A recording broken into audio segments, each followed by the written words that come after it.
She says it quietly. I think we should break up. No screaming, no tears, just calm. And that calm is the part that should tell you everything. When a woman ends it like that, steady, kind, sure, she's not being emotional. She already ran the whole thing to the end in her head weeks ago. By the time she says it out loud, the decision is already made. You're not in a negotiation. You're getting the result. And here's what makes it hard. He didn't cheat. He didn't yell. He wasn't cruel. 2 good years. By every box he can think to check, he was a good man. So his brain does the only thing it knows how to do. It goes looking for the mistake. It's not you, she says. I've thought about this for a long time. And he hears it as a riddle, like there's a sentence he can say that puts it all back. There isn't, so he bargains. Just tell me what to fix. I'll change. Give me one more shot. He's asking her to love him out of pity. And pity is the one thing that can't grow into love. Every word makes him smaller in the exact moment he's begging to look bigger.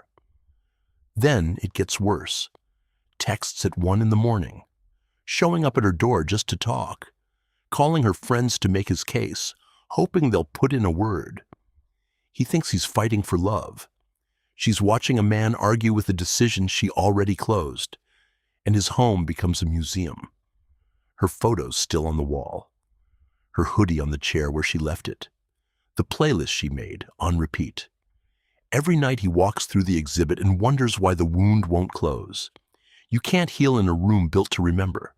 So he freezes. The gym membership goes unused. The boys stop hearing from him.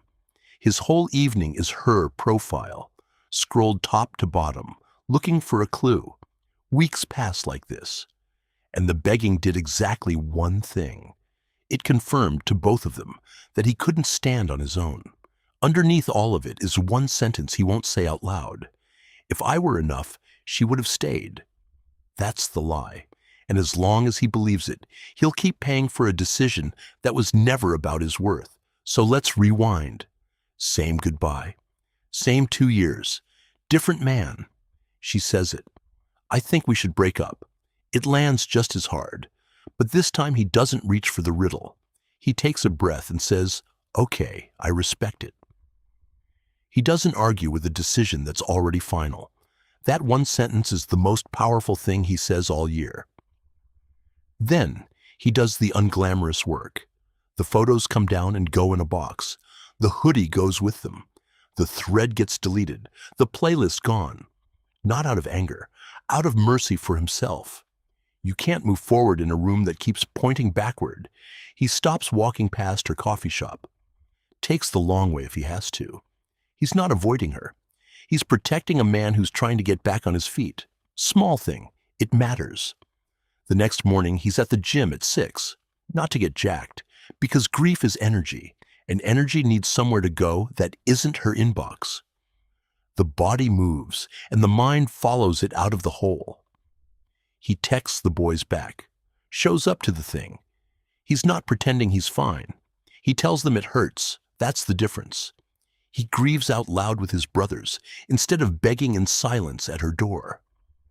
One of those heals you. The other just keeps the wound open.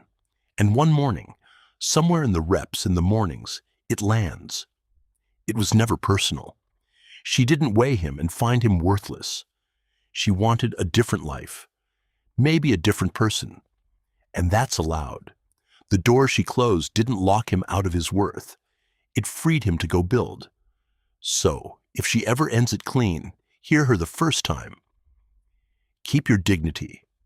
It's the only thing in that room that's still yours. Take down the museum. Move your body. Call your brothers. Her leaving was never a verdict on your value. It was a redirect. Don't beg for the life that's leaving. Go build the one that's coming. If this hit home, subscribe. There's a new story every week.